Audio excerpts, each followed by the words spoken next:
Welcome back to Her Shot No Apologies. I'm your co-host, Denise. I'm Sam, and today we have a special guest. Hi, I'm Jamie. The unapologetic queen herself. Oh, yes. Thank you. We are so happy to have you, your first guest, and this episode is going to be all about... Romanticised and Realized. Oh, Okay. girl. What a topic. Yeah, I need a breather for that one. So, really what we're going to kind of talk about today is how, as a young girl, we see all the fantasy movies, all the rom-coms, how relationships are perfect. You might have a little hiccup here and there, but the guy always comes back, he saves the day, he's Prince Charming. But, in reality, that's not the case. Not the case at all. No. Relationships are hard, and it's a lot of work. It's a whole nother person you gotta worry about. And in this day and age with dating apps, how many are there now? Like 10 million? Like a bazillion. Yes. Way too many to count. And With social media. ruins everything. Yeah. Yeah. It's like a new era of when it comes to dating, being married, in a relationship, Yeah. whatever it is. To be all honest, I think when, putting thought into this subject that we were going to talk about today, I really reflected a lot on, is it really different? Or is it the fact that it's more in your face and we see it? So I think we look at our grandparents a lot and we're like, back in the day, they worked on it and they worked things out, and why can't we, continue that tradition? And it's very much like, do we really know the truth? Right. There wasn't cameras and smartphones and all of this and that back in the day, that I do think a lot of this probably still happened. Maybe not as much, and either the woman was more forgiving and wanted to keep that family intact, and that was kind of what was taught even by their mothers, turn your cheek, forgive, and continue to be that wife. Great point. And supportive. Or, like I said, it just didn't happen as much because it wasn't as easily accessible to happen. But, I don't know that answer. But I have a feeling that our grandparents, passed on with their secrets and brought them to the grave. And My heart. That's such a good point, because back then you had so much pressure to have a family intact By a certain age. a certain age. Yeah. And so they did have to just put up with that. Yeah. Oh, my husband cheated on me, I forgive him and move on. Yeah. He's the provider. Yeah. Yes. And I'm here just being the housewife or whatever, because that's how it was traditionally. Right. So that's such a good point. Yeah. And nowadays we have independent boss bitches. Very we don't true. take that shit. We just... But to kind of reverse the roles, I feel like on the boss bitches is that men are so intimidated by strong women. So Yes. I tell you, I feel like when I first meet a man that, maybe I'm attracted to or he's attracted to me, it's actually so appealing to them that we're outspoken and we're strong. And then eventually they can't handle it problem. anymore. Yes. Oh my God. They can't stand it. The thing that attracts them the most is what ends up deterring them in a way, or the thing It's a that they don't lose-lose. like. Yeah. It is. It really is. Because if you come off as oh yeah, pay for dinner. Oh, well, they just want me for my money. Well, how about the 50-50 these days? Yeah. 50-50? Yeah. I'm sorry. I think it should go percentage-wise of your income. I'm cool with paying, but... I also think that 50-50. we do want some of those thoughtful traditions, right? We do want a gentleman. We do want a guy that may open the car door for us and pay for dinner. And then we also want to be able to stand on our own. I don't think there's anything wrong with having a little bit of both. And to be honest, I feel like the man kind of wants that too. Yeah. Absolutely. I think he does want a woman that may cater to him a little bit, and maybe makes a special dinner here or there, or comes home to a clean house, and that's fine too. There's such a balance. Yeah, Yeah. I think, and it's not always balanced, and that's also okay. Yeah. Yeah. I have a question for y'all. Do you think that as strong women, we seem to attract weak men? Men that we feel we can either raise up or that we can make better. And I feel like when I reflect, I may. It's so hard to be so independent and then to like basically step back and like let your person, you know, take things into their own hands and you know, order for you, or you know, it's just so hard. Like for me personally, and I'm working on it, it's a balance, like you said. Like working on, like, stop being so independent sometimes and let your person just do what they want to do, right? And so it's so difficult as someone who's like more independent based. Yeah. Yeah. I mean, to not be like alpha. I'll agree with that, because not only am I hyper independent, but I'm also type A. So like I like structure. I like things to go in their place, and I think my husband is more type B, where he's a little more relaxed with things like that. So that's where a lot of our disagreements kind of stem from sometimes. But funny enough, I did ask him that today about how does it feel being with someone who's more independent? And he's like, well, it's kind of nice because sometimes I don't have to worry about it. I don't have to worry about, you know, every little thing if it needs to be done. But on the other side of that, I don't always want to have to worry if everything's done. I want to be able to count on someone to pull their weight. Right. And I think that's hard to find. It is. It's really hard to find. What about you? Well, I mean, you know, the things I try and think about, especially during this conversation, you know, I have to remember I am the guest and I don't want to, like, take over. But, Please no. do. Okay. Well, like, I think it would also be good to kind of shed some light on all three of our backgrounds as far as, like, age, marriage, and things of that nature. Good point. So I'll let y'all know I will be turning 40 in less than a month. And I have been married, and I recently got divorced this past April, but I don't have any children.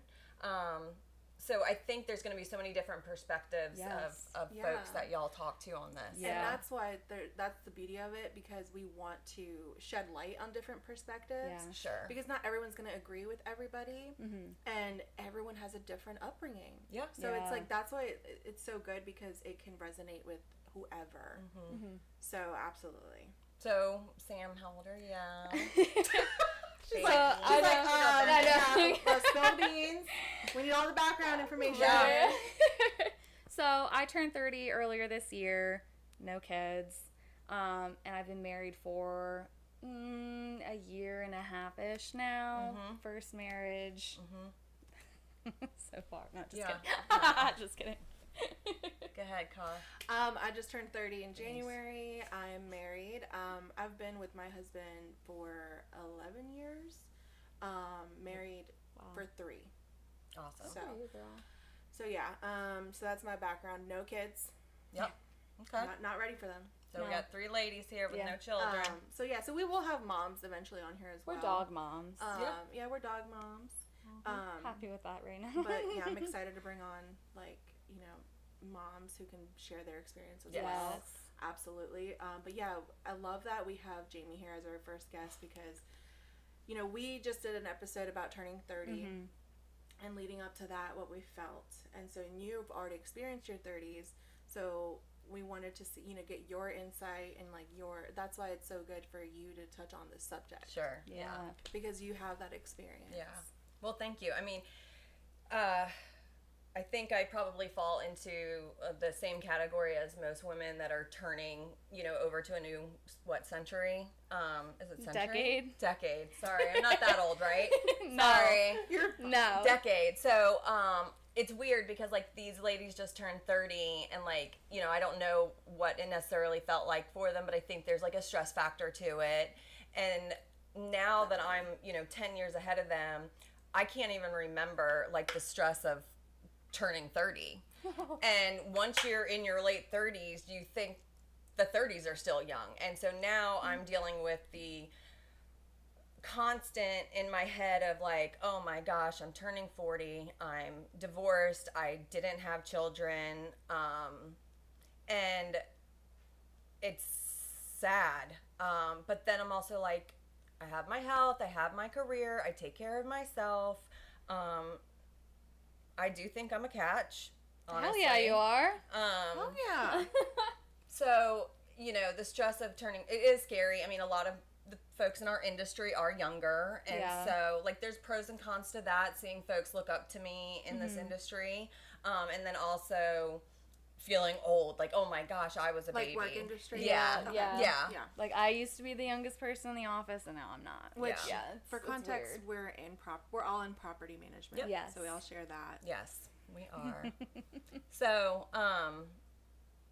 kind of I don't want to steer too far off subject. So as far as like the whole marriage thing and like kind of thinking about what that traditional, marriage looks like, prior to us coming on this podcast today, we did brainstorm on like topics. And one thing was like exactly what you stated earlier, Carlene, which is or Sam, I apologize. And, was, we read books, we're watching, shows on Nickelodeon and, a bunch of family movies, and it's this father and it's this wife and it's these children with the family pet, the Brady Bunch. Yeah, and it's funny but it all looks so like picture perfect. And my personal experience is my parents are still together and have been together for over 50 years, and you grow up thinking that that's the way it is. I didn't know any different.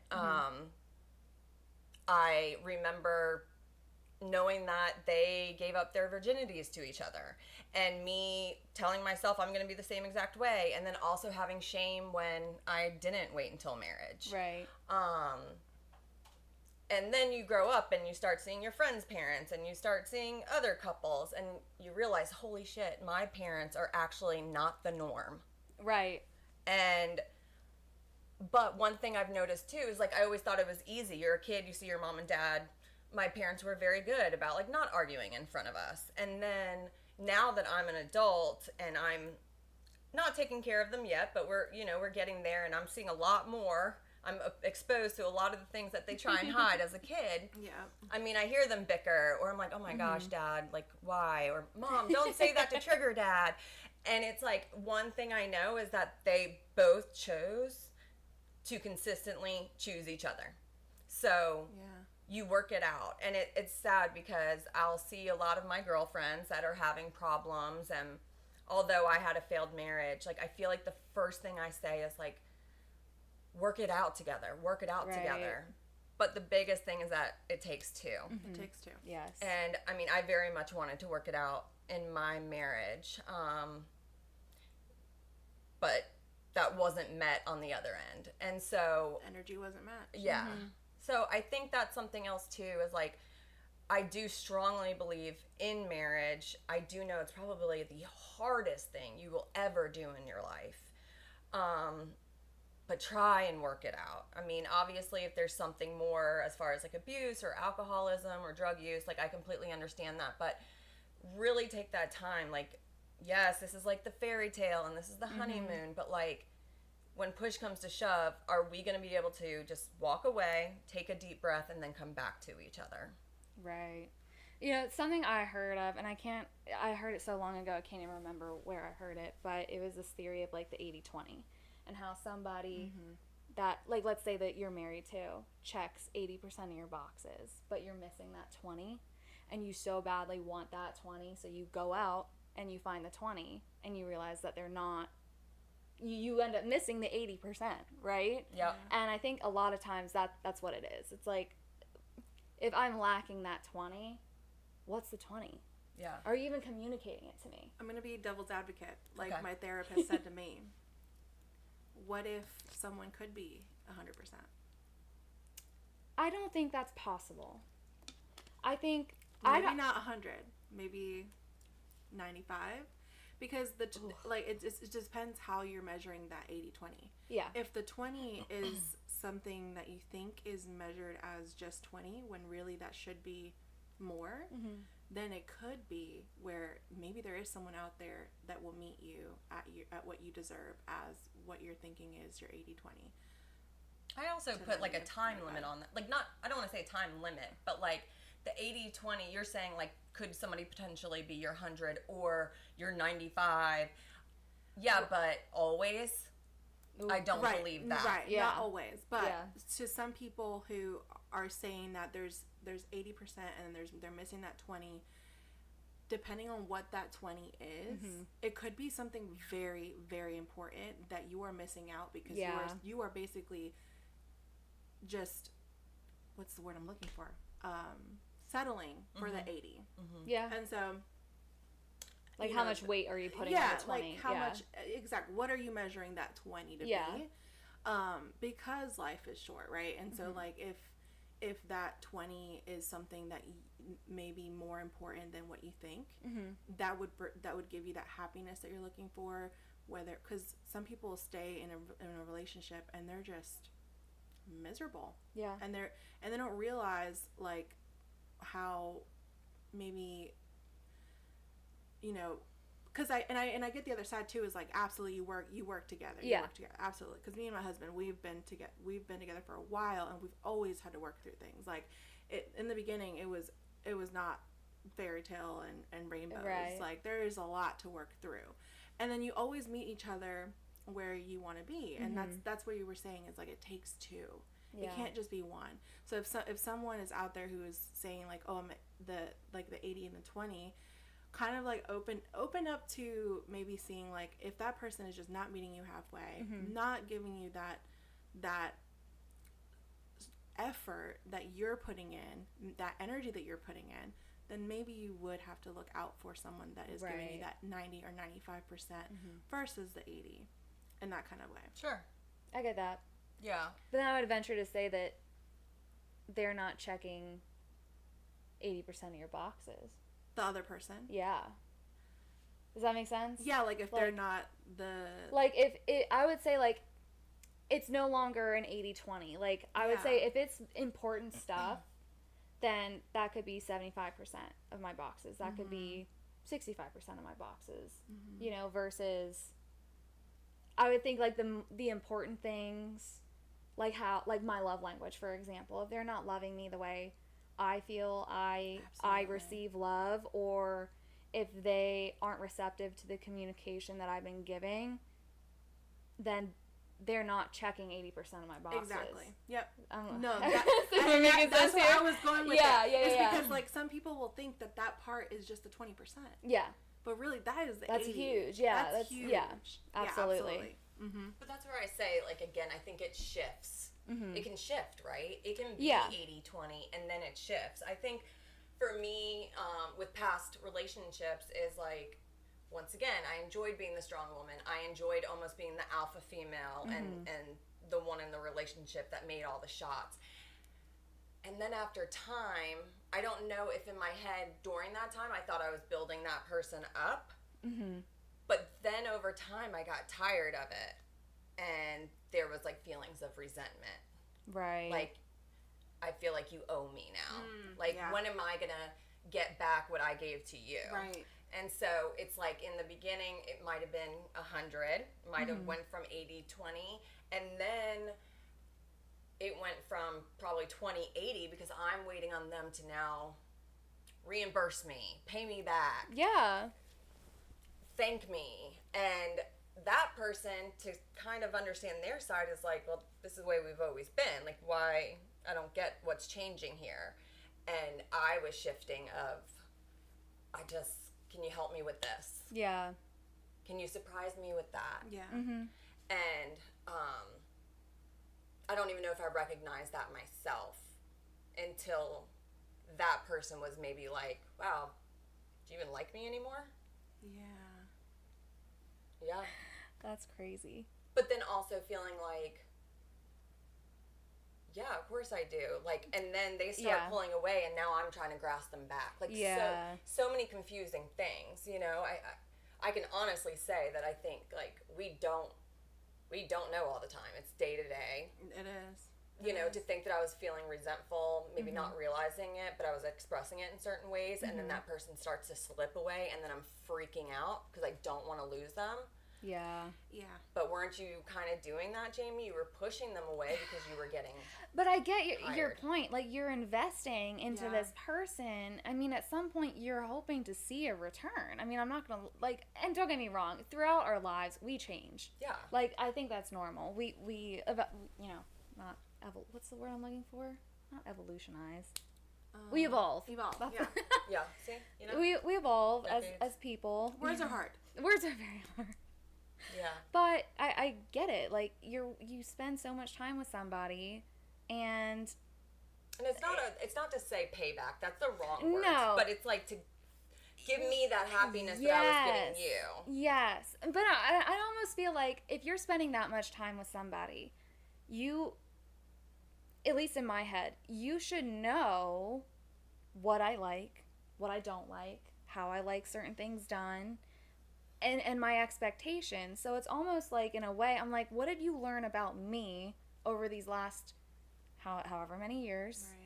Right. And kind of like you said, like, make me feel wanted. Make me feel like you know me. Make me feel like all of this investment I've put into you to build you up, I need to receive. It's like a one of those fountains that, like, return water, right? Yeah. You need to see the cycle of, I invest into you, so you invest into me, and it's just like an Right. ongoing thing. But if it's not like that, Yeah, because you would think by investing in someone, they're going to see that investment and they're going to share that love. they're gonna want.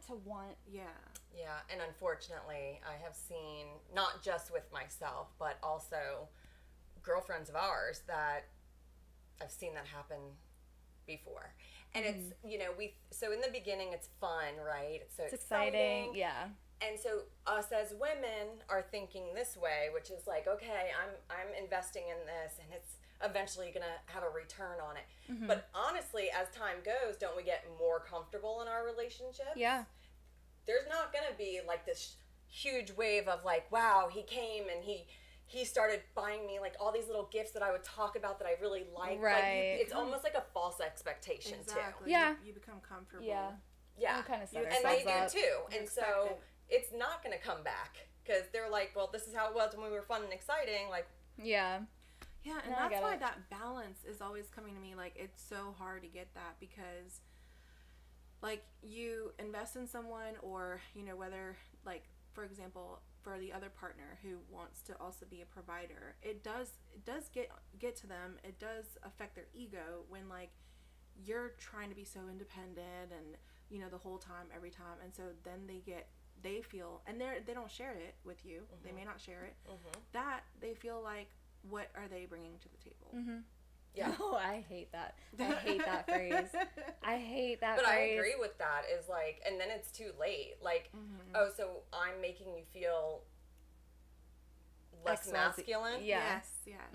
but you didn't tell me that, and now you're starting to feel Yes. away. Yep. Bingo. Yep. The communication is not there No. And because they won't share that. No, Because which I it's an don't ego understand. I would rather you tell me so that we check me. They're not going to tell You know, us. put me in check. They're not going to tell us because that's too vulnerable. And it's kind of sad, to be honest. I do think men should hold space for vulnerability in a respectful way. But if you're not putting me in check with where I stand with you, I can't correct my behavior. Yes. I mean, Then it becomes an argument because you didn't then know. it's the resentment. Yeah. And then all of a sudden it Comes lashes to a out. head, yeah. And so that's where communication is just. Like, Yeah. we have a friend that like had dated a guy, and by no means was he down on his luck, but like she invited him into like her career, and you saw him rise up, and she was already in management, and you saw him get into management, and then it just tumbled. It's like he started having dependencies on, you know, alcohol, and like it's just like he crumbled. And then leaving our friend being like, how did this happen? Why did this happen? Like, things were so good. And so I do try and wonder from that guy's perspective, did he feel like he was climbing this mountain and it felt really good, but then he got tired? And it wasn't like, he never felt that, like, he never felt he could stop like he had to constantly keep climbing. Whereas, like, for us in management and, like, us, you know, growing in our industry, I don't think we felt that way. We felt proud of it and we felt good.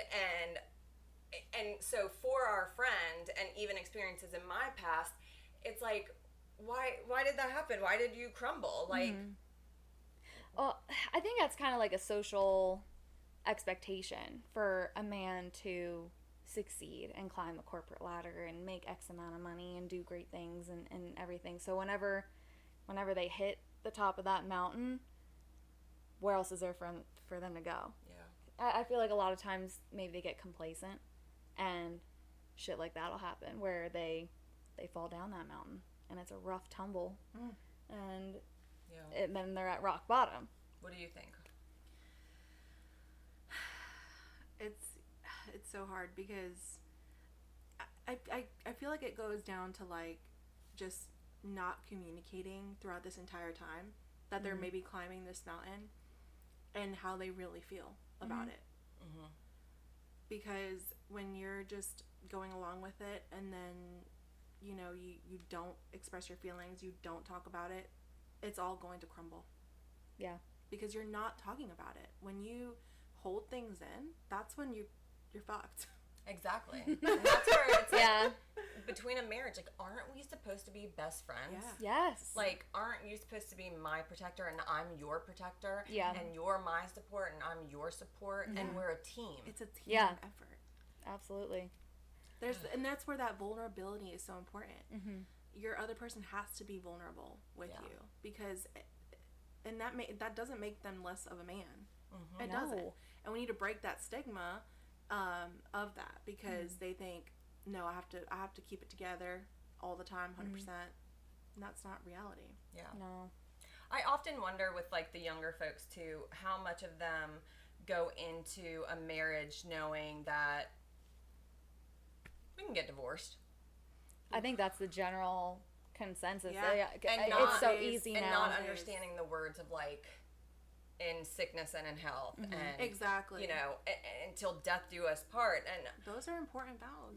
they are to me, and like I said, I don't know if they are to everybody. It seems that it's very much like boyfriend and girlfriend. Well, we can break up and get a divorce. Yeah. And that's because of, like, also kind of like how we've broken into this new era and technology of social media. Is like everyone wants the big house, everyone wants the big family, everyone wants the image. So yes, like, if I meet someone, I want to get married to them, but then they're not really, like, taking those vows seriously because they just wanted to check that box. And then they realize, oh shit, am I happy? Yep. But I also find that like, as far as the image, at least in my experience, it's like, when I met my husband, I mean, we were posting all over Instagram. He was posting about me, I was posting about him, and it was all great and lovey-dovey. And then it died down, but I feel like I could be just being so selfish in my own thoughts right now, but it's like, it became less important to me because I had him. Yeah. And I feel for him that he wanted to continue to post and show off whatever that is he wanted to show off. And I didn't need the social media acceptance. Like the validation. Yeah.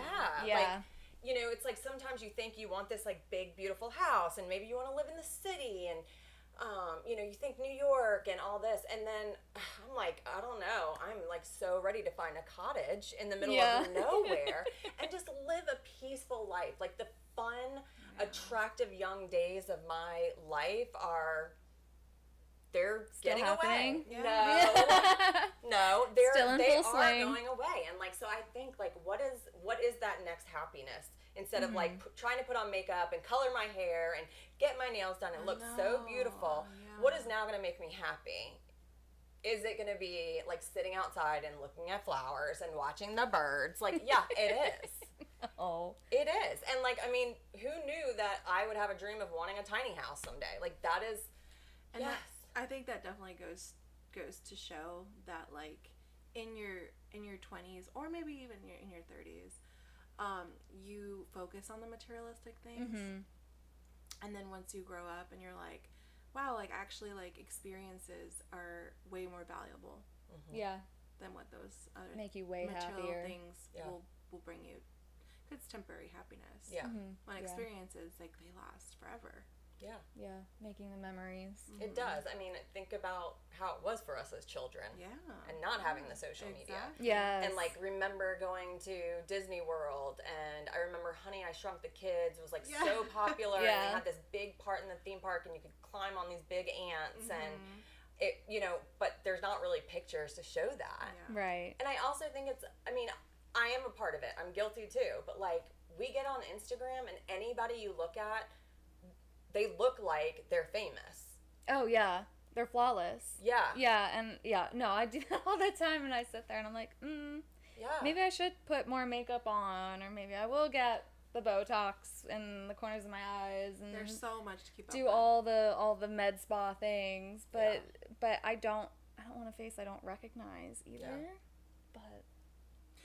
But there are also, on the other side of that, there are also people who they may want to, like, share on social media as, like, creating content, and it's an art because it's a side hustle as well. Yes. And so they'll do the most, or do these videos and pictures and things like that for that side business. Yeah, it's a new industry. Yeah. I mean, and I definitely agree with that. I industry. more or less mean, like, if I'm looking at my niece's Instagram and all of her friends, you would think all of them were, like, famous, right? Because it's just such a to-do now. That's the But new am I one generation. of those folks that love to, like, look up, like, you know, U.S. Virgin Island pictures on Instagram, and then I'm looking at all these gorgeous pictures that people have posted and put time and effort into, and I'm just like, gosh, I want to be there. Like, yeah, I can live vicariously through those folks. Yeah. So it's not to insult anybody, but I also think it's a lot, you know, with the whole TikTok world and everything, and you just wonder, holy shit, where is it going to go from here? Well, that's the thing. The new generation is going to be built on crazy. social media. I mean, you've got people who are, like, creating these, like, platforms that will bring in revenue just by you living your life. I know. It's crazy. And we work 8 The to 5. audience I know. is, like, wanting to see all of that, and so that's what the new generation is bringing up to be. But also, And that's the other scary those who part, going love- back into the marriage thing. Like, Right. just the temptation that is out there of, it makes me sick. Well, I mean, people aren't even getting married anymore. I mean, that's why there's that whole, like, male loneliness epidemic right now, because women don't want to sign up for your bullshit. Yeah. If we're being really honest, I mean, guys are out here asking why they can't date, or why they're not dating, why no one wants to date them specifically, and shit like that. And it's like, well, how are you acting? Are you doing those chivalrous things, like opening the car door, opening the door in general? Are you asking to split the bill? Are you doing all these things that... The sad thing is, like, there's so many more ain't shit men than there are men who do those things. Yes. And, like, we need men who are doing those things, I guess, to... Genuine. To, like, let us know there's more of you out there. Yes. Right? Shoot your fucking shot. Yes. Like, Let me ask you this, though. Is this stigma true that it's like we're attracted to the shitheads? That the good ones are like, well, she doesn't give me a chance. So I can't, you know. I do think that comes with the, like, intimidation part. Like, I do think that some guys see strong women, beautiful women, and they're like, there ain't no chance in hell she's ever gonna talk to me. And then they back up. they don't shoot their shot. And then the shithead men Yep. walk right up. Mm-hmm. It's like the bad boy Yes, image, right? yes, And because it doesn't they matter have how that- old you are. No, it never does. But, like, I would rather a shy, nice guy come up to me and try to shoot a shot than some cocky son of a bitch that is probably gonna gross me out anyway. And then end up cheating. And then the cycle continues, right? Because in his head, he's like, oh, I still got it. Yeah. This is cake. Like taking candy from a baby. And that cycle starts itself over. And that's also the thing. It's like, very rarely will I hear that someone has met someone from being out somewhere. Like, that someone went up to them. It's Me always and my in a husband, bar. we met on a dating app. Really? Yeah, the first one that ever came out, Tinder. Oh my gosh. It was great because it was like, it was, at that time, it wasn't about just like getting hooking sex up, and hooking yeah. up. It was like generally meeting people maybe who were going to school around you or whatever. Right. So we met off of Tinder. But that was with And intention. then, and it I was feel with like in the intention, same. and we talked. That's how you find the person you cheat with too. Oh. Not necessarily a dating website, but Yeah. on social media. Yeah. It's like a so blessing true. and a curse, right? It is, Like, Right. Yeah. yeah. It is. And I mean, it's almost one of those things where, like, how do you meet somebody organically anymore? I mean, unless, like... And they're trying to develop these apps that are, like, better than Tinder to, I guess, be intentional, but it's so hard. But even then, it's like, it's almost like looking at a resume. You know, you've got 10 seconds to make your impression. Not that I've been on any dating apps, but on TikTok, I see, like, the funny red flags ones, and it's hilarious. I mean, like, you did meet your husband that way, and it worked out, and that was great. Yeah. I've tried the dating websites, and I'm just like, oh, we're looking at still pictures of each other, and what does this voice sound It's so like? scary. And then It's I'm so just like, no scary. thanks. Yeah. Or like, Yeah. why are you on here? Yeah. What's wrong with you? It's so funny. I actually saw someone share something. Oh, I'm moving to Charlotte, and I just checked. I was just on Hinge, and I deleted the app. Turns out I'm going to be single. Because it's like, what they're seeing, I guess, on the app is like... Oh. Okay. Didn't impress them? Didn't impress them. And I'm like, Yikes. whoa. That's shallow. Yeah. Like... Like, how, what? I mean, it So- sounds shallow, but then again, I'm Is like, that- why is this good-looking guy on here? You know, like Oh my my god. God. and I also do. I mean, we also talked about this before, you know, doing this today. It's like, why... I don't even know if I mean to say it like this, but it's like, why did God create us women to be so, for the most part, to be so romantic and fairy tale-ish, and men just have, they're just, oh, let me beat my chest and let me cheat and mate with everything I can for the most part. I know there's shitty women out there and there's good men out there. Right. But for majority of what I have seen and experienced myself, it will be, unfortunately, the man that is promiscuous and can't get enough. I mean, even in you know, social celebrities, you know, like men cheating, and it's just like, and I don't like to question God. I don't like to put it in that way, but I'm also like, why? You know, Such a great question. Wow, it's such a great question. Yeah, no, I think it just comes back to men being complacent with what they have, regardless of how great it is. They have that thought of like, do I still got it? I just genuinely think that a lot of guys have that thought of like, am I still attractive? Am I still wanted? Because in our day-to-day, I mean, like my routine, I come home, I feed the dogs, I make dinner, and it you know, I get ready for bed and I do it all over again the next day. And you just kind of get in this routine, and then, you know, the romance fizzles, and, you know, you're just so caught up in the normal, well, I'm tired, work really, you know, threw me for a loop today. Do you think whatever. it would be different if there were kids present? I think it would be worse if kids were present, because with our current situation, I mean, he's not home 2 to 3 nights a week, and I'm already overwhelmed. I'm like, God damn it, I gotta feed these fucking dogs and let them out, and then, you know, then they have water all over the place, gotta mop, you know, and then I have to make myself dinner and clean up, and I couldn't imagine being like, well, the fucking kids got Legos all over the living room floor. And I gotta clean that shit up. And then I want to relax. I want to read my book. I want to watch those shit reality TV that, you know, I want to watch. I couldn't imagine listening to whatever the fuck these kids are watching now these days on Miss Rachel or whatever it is. Yeah.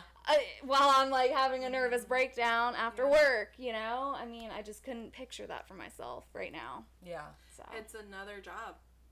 yeah, you're literally working 24/7, and I'm not built for that shit. Yeah. I think right away, like, man, it must be so much easier to walk away from a marriage not having the kids. Like, yeah, it's pretty much just like a breakup. And I mean, yes, I think it does save a lot of, drama and visitation rights and all this crap. Yeah, complications. But like looking through my rose-colored glasses, I'm like, oh, well, would the husband and wife be together more because they're going to their son's baseball game and their daughter's recital?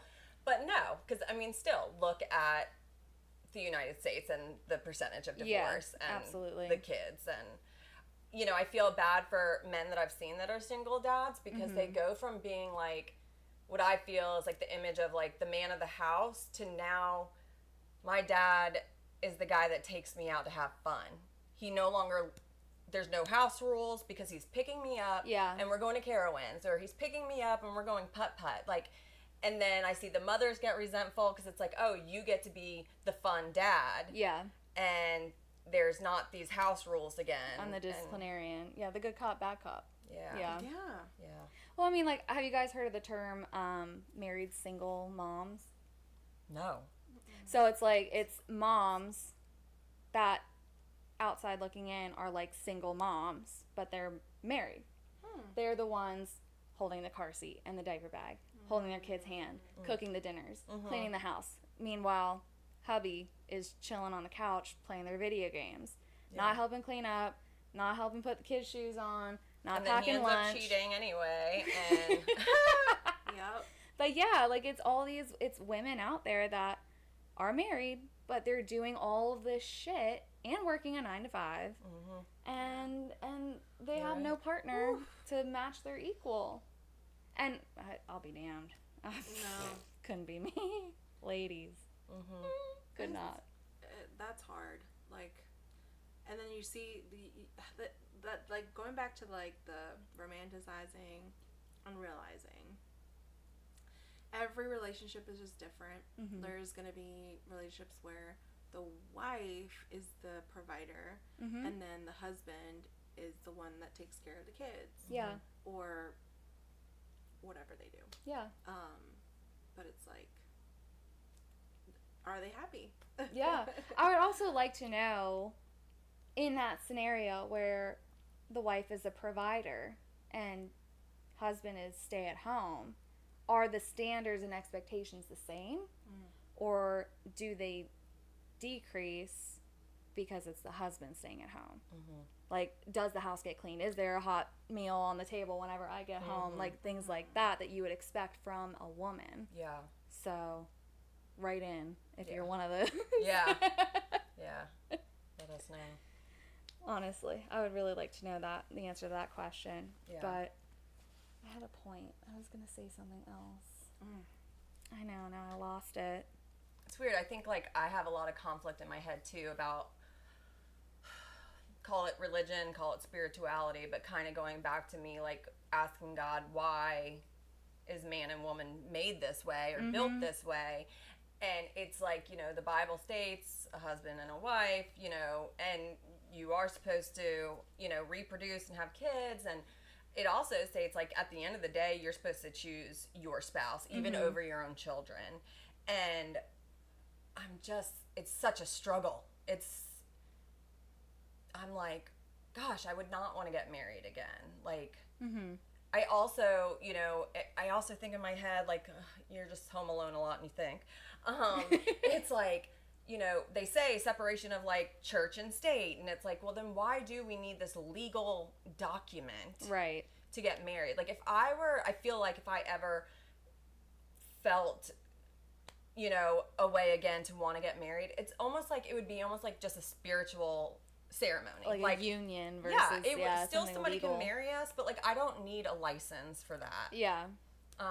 Especially not having the kids and not having to worry about healthcare and, like, the legal things that kind of come with that. Yeah, like, true. I just would be like, yeah, we're married. Like, 100%. I don't need Right. I don't need law to define that. Right, yeah. Well, it's almost like even the pressure of having another wedding. Oh yeah. No thanks. Hard pass on that one. Yeah. Yeah. I mean, I'm like, because, like, I think, like, there's certain things you think about and you're like, that's how it was said, that's how we were raised to know it as. But it's like, if it doesn't resonate with you anymore, like, or if you're thinking about that statement or whatever it is, if that doesn't resonate with you, then you don't have to follow that. Right. Basically. I think people struggle with that Yeah. though, because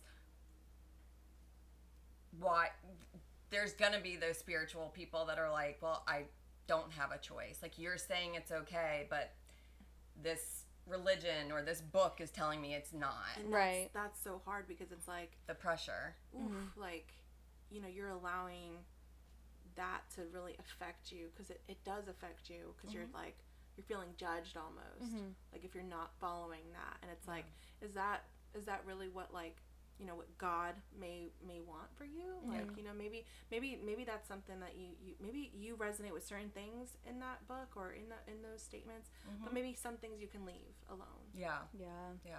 Well, we are sinners, they say. Exactly. You know, we're not perfect. I think, like, one of my biggest guilts from my marriage experience was, we're all so convinced when we're going to that altar that, like, this is forever, right? This is it, and yeah. so, no regrets. I'm going to marry this guy.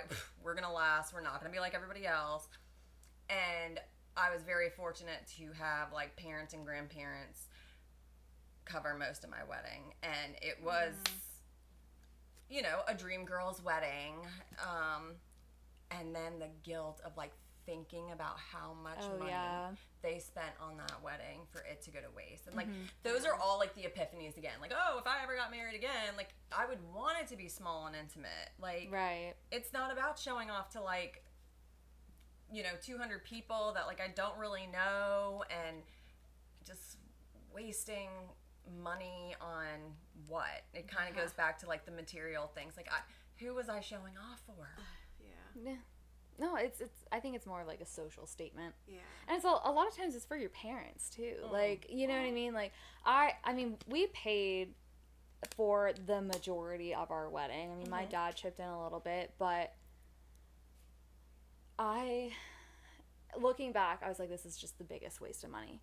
And it was small and intimate. I think we only had maybe like 20 to 30 people there. The smallest wedding is still so expensive. So expensive. And I'm like, we could have, you know, done renovations to the house, or went on a nice trip, or like just did anything else with that money. And but I get it. You do feel guilty in a way of like, I did all of this. And just for, even if you still were married, like, I'm like, oh my gosh, like, just for one night. Yeah. One night and a couple pictures. Yeah. Yeah. Because nobody else is remembering it. No. You know what I mean? And people will have pressure on wanting to have a wedding and everything, but for people like me, like, my parents couldn't chip in, so we had to pay for everything, and so we didn't have a big wedding. We just went to the courthouse. Yeah. And it was good for us, but then I do grow up wanting to have that wedding, wanting to have, like, that beautiful wedding that you see everywhere. But it's you like, were some also people like can't. a COVID engagement, weren't you? Oh yeah, we got engaged during COVID. Yeah. So we waited like 5 years to really have it. But yeah, it was like, cause I wanted to have to make it work. Where like I tried to find the smallest venue and smallest catering, whatever.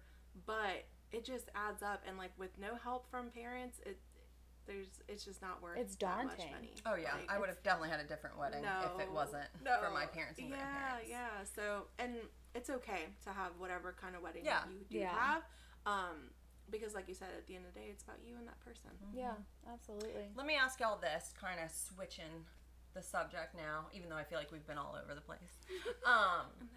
Do you think that, like, our background, such as even our parents, like, have an influence on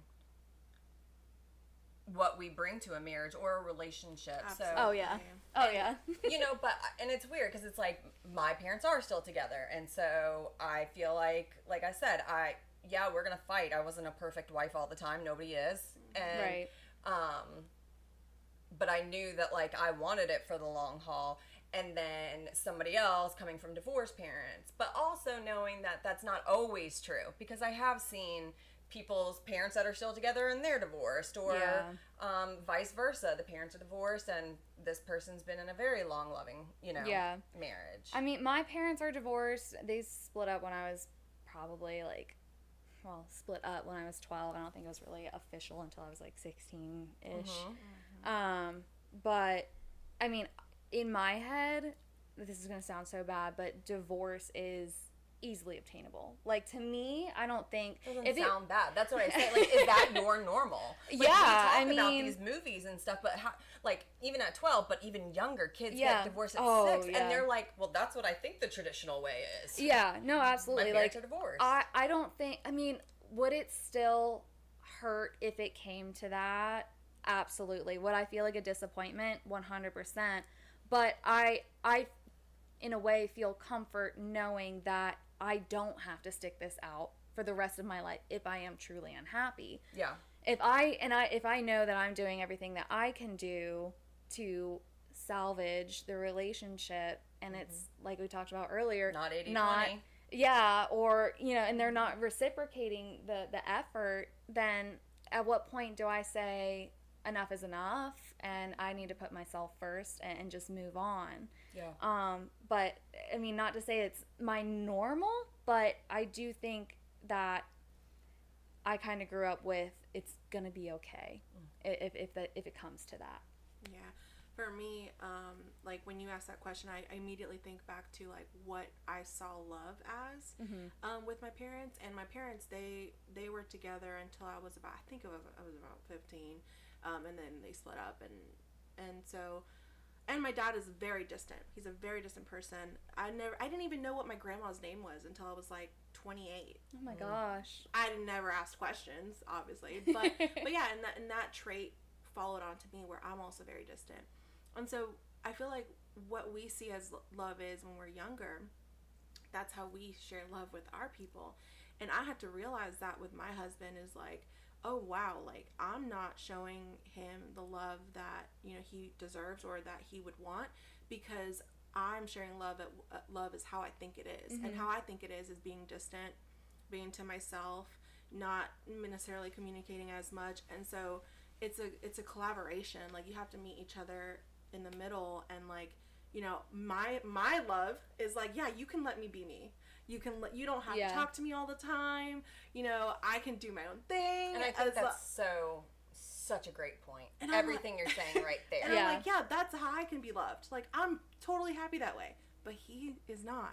And so I have to like meet him in the middle. Does he communicate that to you, and do you communicate that to him? And that's where we had to like communicate. Yeah. Like we had to sit down and talk about that. Like, yeah, like babe, like I don't feel like you love me. And I'm like, what? Whoa, I do love you. I love you so much, right? And I'm here thinking that I have showed him that this entire time. But it's like, ever since that communication, it's gotten so much better, because it's like, oh, like I have to put an effort on what he thinks love is. Yeah. That's what I'm saying. Not necessarily what I thought it was. You guys got to fight for each other. You got to fight it out. You're going to fight it out and like fight for each other. Yeah. And it will get better. Yeah, I will. Quit thinking the communication. Yes. But it has to be, the other person has to want it too. It has to be the both. It's not always going to be this way. It can't be one-sided. Yeah, it can't. Absolutely, yeah. It can't, no. Well, have you guys heard that your love language is what you didn't get as a kid? So let that sink in a little bit. So then, yeah, you're right. Like, I would like also, acts of service. Yes. Mine's quality time. Yeah. Like, yeah. Tracks. Well, I feel like that goes back into me talking about us, like, or at least me, like, not realizing I'm subconsciously finding a guy that I need to work on. And, Or I know that sounds silly, but it's also No. like abandonment too. Like, you know, we all have had some kind of trauma in our childhood, whether it's like severe or whether it's just bad memories about certain situations. Like, Right. you just don't find many people that are like, yes, I had a great, perfect childhood. Yeah. I mean, I would say, yes, I had a great childhood. Absolutely. But, like, There's still moments. I mean, I am adopted to my great aunt and uncle. So my grandmother's brother took me in. And so there was definitely some trauma in the very short 4 years of my life. And then from there, I was raised by my now adopted parents. And it was as close as possible to like a white picket fence and great brothers and wonderful house and dinner at the, table every evening all together, going to church on Sundays, this, that, and the other. But from my, like, I think about like 2 boyfriends and then even my ex-husband, like, I found these guys that I wanted to like try and fix and build up again. And I've talked through therapy a lot with it, and also even with my mom. And it's like, I think what they gave me, I'm trying to then give to somebody else in a partner. Whereas like they took me in, they built me up, they fixed me. And like one thing they always say is like, Jamie, you bought into this program. You didn't have to buy into us, but you bought into us and we bought into you. Right. And it worked. Yeah. And it's like you're buying into a man that Isn't buying into you. Yeah. Or not buying into the fact that they can just be better or Yeah. And so it's like, why do You're I in do love that? with their potential. Yeah. Yeah. And it's like, why do you do that? And then I end up getting so hurt in the end. And it's like, but why can I not find myself being attracted to Right. a man that stands alone and has got his shit together? Why Yeah. do I Because they're few and far between. Well, true, but also I feel like it's a subconscious of like, I don't know, is it intimidation? Like, I've always taken care of myself. I've always been there for me. I've always... You've got you. Yeah, like, I don't need a man to take care of me. But then I'm like, fuck, can I find a man? You want to feel needed. Yeah. Like, to where, like... I don't think it's needed. I think it's not more needed. wanted. Wanted, but also, Desired. like, it goes back to, like, wanting to, like, fix someone or raise them up or, you know, it's like, you like, it's kind of like... And I say this because, like, I know someone who, like, they love charity cases. And it's like, Yeah. And it's like, almost like that's all they go for. Mm-hmm. And it's like, once they build them up, they move on to the next one. It's Yeah. like, whoa. They move on. Yeah. Wow. Oh, Like, they move on to, interesting. like they That keep, is they keep interesting. wanting to feel needed. Yeah. I'm not saying that for Yeah. you, but No, I'm saying, I know like, you're not. but I'm like saying like some people, why are they attracted to that? Yeah. And it's like, is it like, It's like, But it's yeah, like you said, an it's because internal they still thing. want to What keep is it? feeling wanted. wanted? Yeah, and the Are second they- they're not that wanted project's anymore. done with. Yeah, Yes, and that exactly. project is done with. Yeah. It's like, Well, let me ask you this: as you know, a single woman, how do you approach dating now? I mean, I think that'll be a whole nother episode. catch us on the next one. Because I mean, to be like super vulnerable, like I have told myself, like, this is it. Like, I'm gonna be single for the rest of my life and I'll have my moments of loneliness, but I'm okay.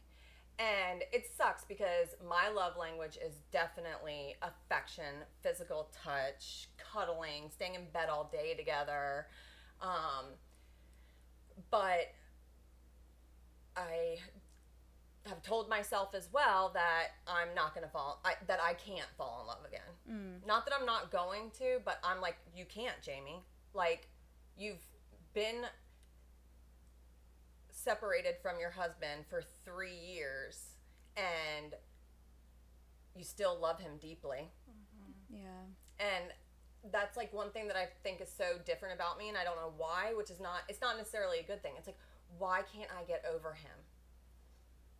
and it's, once again, it's got to be something with childhood trauma. It's all like subconscious. Like it has to be the fact that like I feel I was abandoned and I can't accept it. Yeah. And you know, I think within the year and a half we were separated, I got on dating websites. I didn't go on one stinking date. It's not meeting somebody organically, which I would like to do. Although, like I said, I was on dating websites. I wasn't against the thought of trying to meet somebody there. It's, oh my gosh, now I'm at an age where obviously these men that I'm going to meet are going to have families. And I'm going to consider, what are the age of those kids? Because let me tell you, if they're young and they're going to be influenced by their mom and it's just not going to, it's going to cause problems for me, I don't want to be a part of it. It's almost like now I need to wait until I'm much older so I know that the kids are older and out of the house and adults. Like, you know, your dating pool is small, But once again, I felt like that even like before marriage. Like I never saw love coming. Like I'll say 2.5 times I've been in love in my life, is, you know, my ex-husband, my last boyfriend, and then I had a high school sweetheart. And I didn't know, like it just happened. Like, and that's how I felt even between my last boyfriend and then meeting my husband. I mean, I was single for quite a few years and it was very much like, I'm never going to fall in love. I'm never going to fall in love. And then, you know, it happens. And so I don't know if that will happen again. But I'm also scared that if it does, that I'm going to push it away. Yeah, like a self-fulfilling prophecy or something. Yeah, that I'm just, unfortunately, a bad scar was left on me. And I hate that I still have such strong feelings for my ex-husband.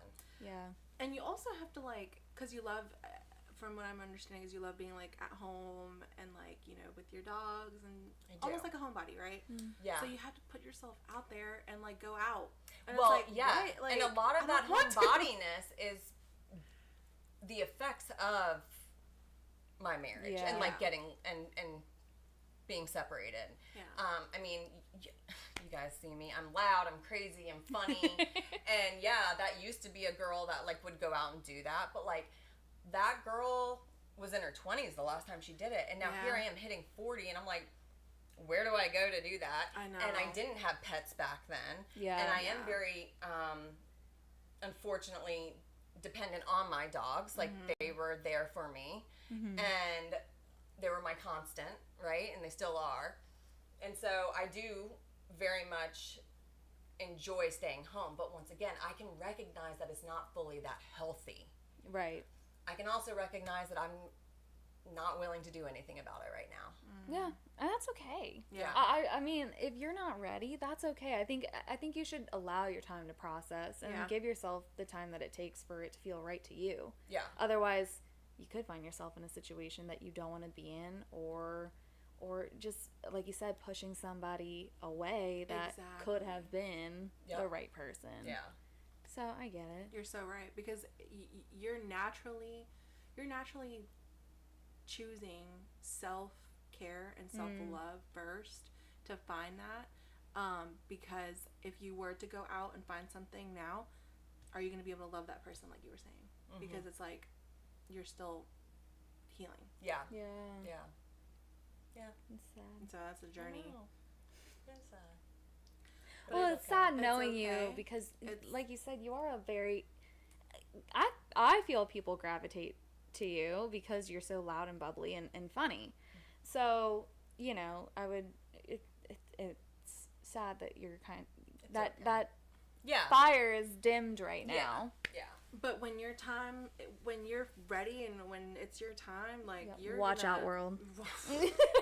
I mean, you're gonna have people lining up. Jamie for round 2. Ding, ding, ding.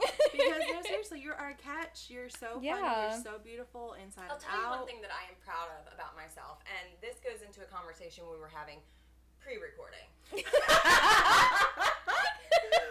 The tea. Is that, you know, ever since I can remember, from high school, like, girls have always instantly put a bad name on me and been like, she seems like she's a bitch, or like, I bet she's mean. And y'all, I'm not a 10. Do I know that I am pretty? Yes, I do. And I hope that you guys know that too about yourselves, okay? But I think that, like, girls automatically think pretty girls, mean girls, right? Yeah. Like, we watch that movie, Mean Girls, and it's so true. And I cannot tell you that almost any close friend of mine was like, yeah, when I first met you, I thought you were going to be a bitch. Or, when I first met you, I thought you were a bitch. Yeah. Or, and it's like, or they get intimidated about their man or whatever. And it's like, girl, I know I'm rare, but, like, I'm one of those women that don't fucking do that. Yeah. I'm not going to fuck around with your man. I'm not going to, I'm just not going to be shysty like that. Yeah. And I'm not mean. I'm funny. I tease people, which can be so offensive nowadays. But, you know, I enjoy making people laugh. And I am a good friend. Oh, yeah. You know, for the most part, I would say I'm a good friend. Like, I would never stab somebody in their back. Or, no. And even if you didn't, like, even if you weren't as close, there's still this thing called girls' code that you don't fucking break. Yeah, this is true.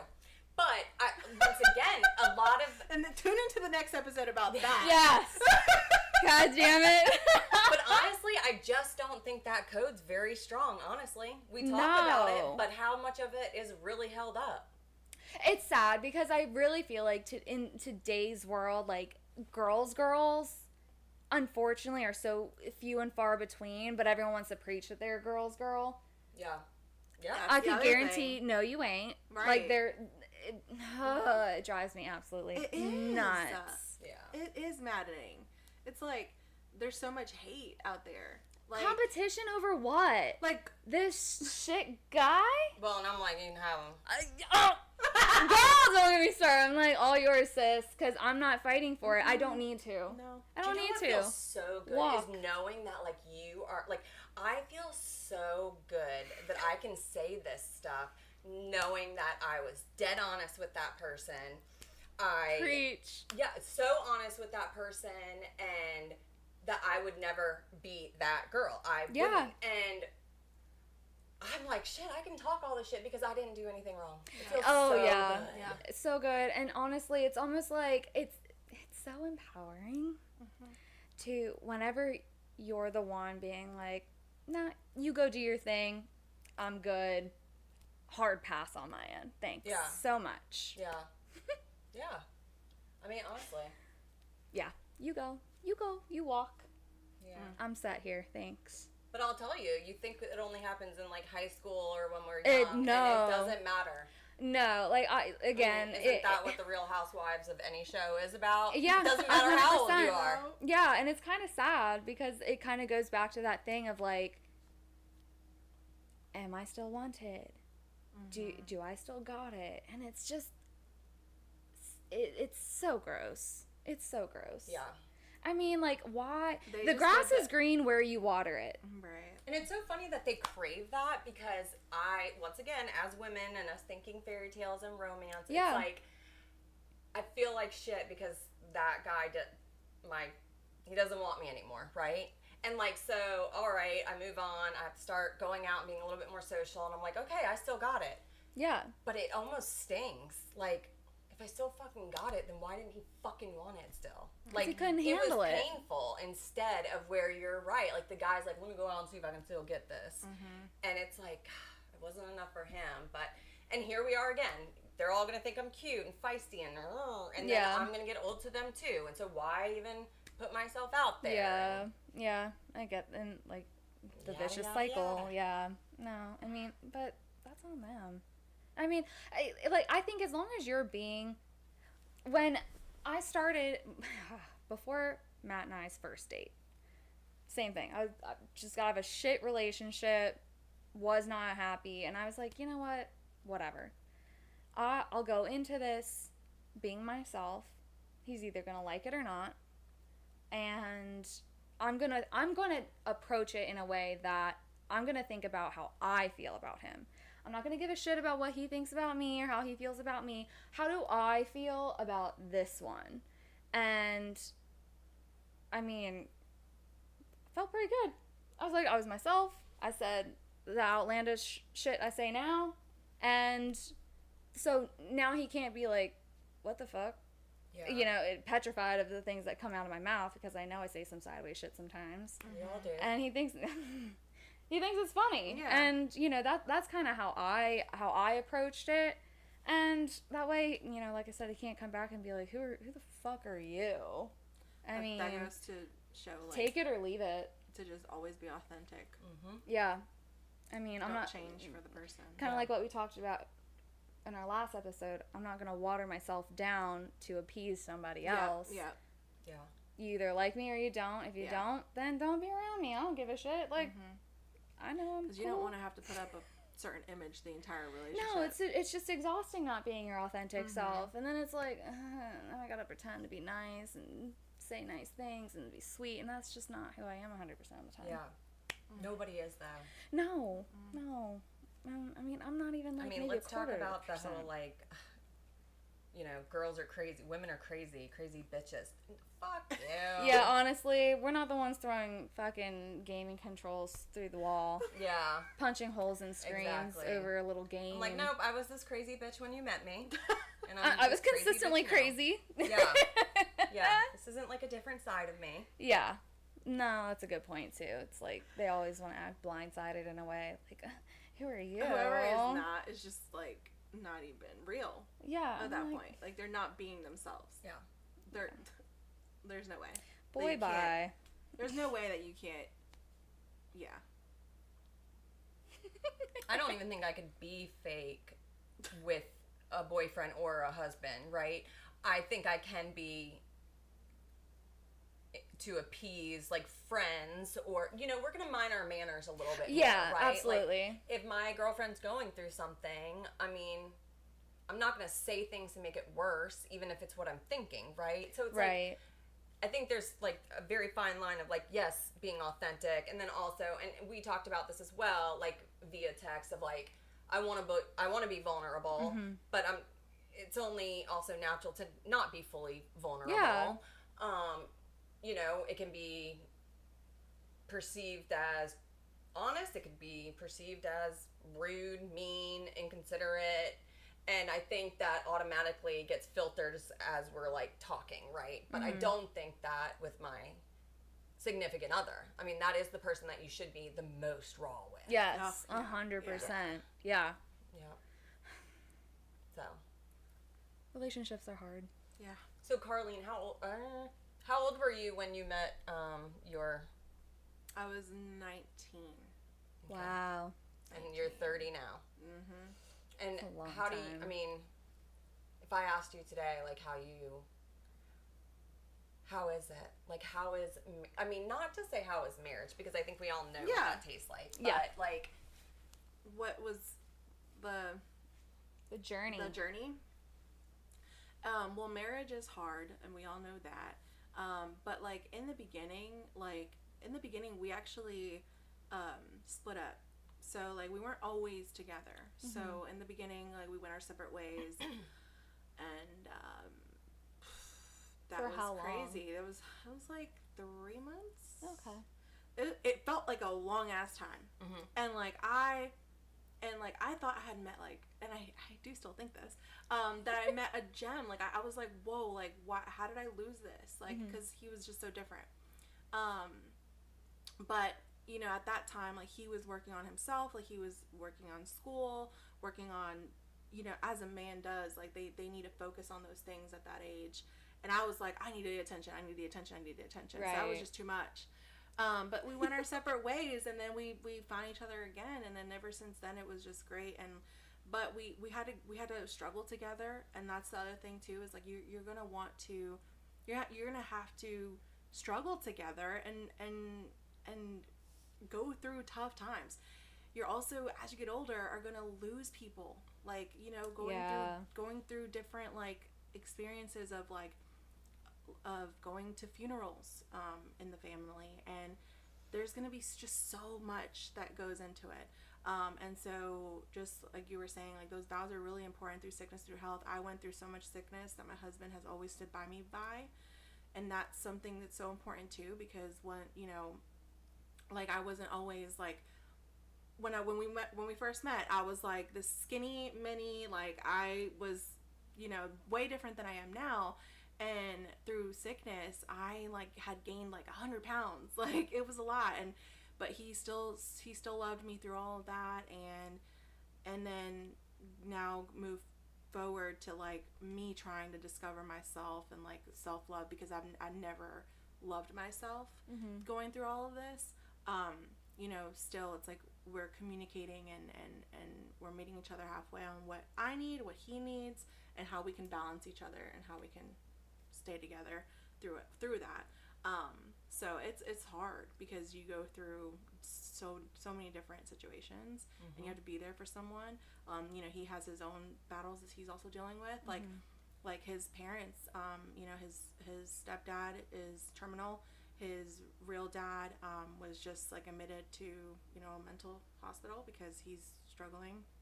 So he's got a lot of issues that like I had to tell him, like, I'm not trying to be insensitive, but some of these things that you're going through, I can't be the one that you depend on to help you get through that. So it's really hard because like I don't want to feel insensitive to that stuff, but like I try to talk and I try to be there for that person, but sometimes like those battles that someone goes through, like you do have to seek help with another person, like a professional for example. Of course.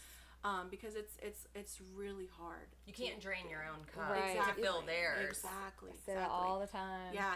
Cause Can't like, pour from an empty cup. because like I may not be going through like losing my parents, but I'm going through different things, right? That like for example, like certain like illnesses that have caused me mental health issues, Right. like really bad. And like so it's like it's a different type of it's just a different type of struggle that we can both rely on each other to talk about, but also at the same time we have to work on each other separately, Right. like seek that help separately, to then be able to meet halfway and like be there for each other wholeheartedly. Right. Yeah. It's hard.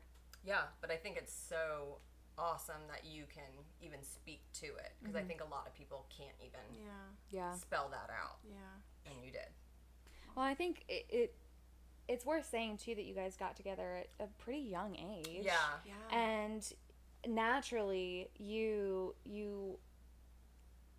personality changes, your characteristics They were change, still you in that mature. growing stage. Yes, I mean, like They were children. you weren't even mature, right? I Yeah. mean, so I mean, the fact that you guys have stuck through it through all that time is just admirable. Thank Yeah. It's you. impressive. Yeah. Thank you so much. I think that was more or less where I was like trying to go with the question of like Yeah. marriage, of like, you met your husband, later, I met mine later, Yeah. and the fact that you started as a child with this man, and it's like how did you get through it, or how Yeah. do you continue to get through Right. it? And Absolutely. I mean, it's just I just want to share that there are men out there who do want that relationship to work, or who do see that fairy tale almost. It just may not look perfect. It's never going to be perfect. Right. Oh my gosh, no. There's so many things that get in the way of that. I mean, like in the beginning, like we argued way too much about stupid shit. And we still sometimes argue too. of course, But it is hard work that, not a lot of people will want to do. But, it's like, it's worth it. yeah. Yeah. It's Yeah. just worth it. And I think like I see a lot of successful relationships, at least in like the celebrity world, are ones that like you don't put your business out to everybody. Yes. Even your Yeah. friends. Like Yeah. if you and your husband are going through things, I mean, Yeah. it's always good to have somebody to talk to, but like Right. that friend is going to hold on to that more than you will. So like I do find that like when my girlfriend comes to me about her man or whatever, and then they work it out and they're fine and everything is good, I'm holding on to the fact that I don't like it. Yes. Yes. And so, yes. I look at celebrities that just stay the hell out of the limelight. Yeah. There's a million, but like I think of like Tim McGraw and Faith Hill, Yes. and it's like they love each other, they're known to be together, but like you won't hear anything.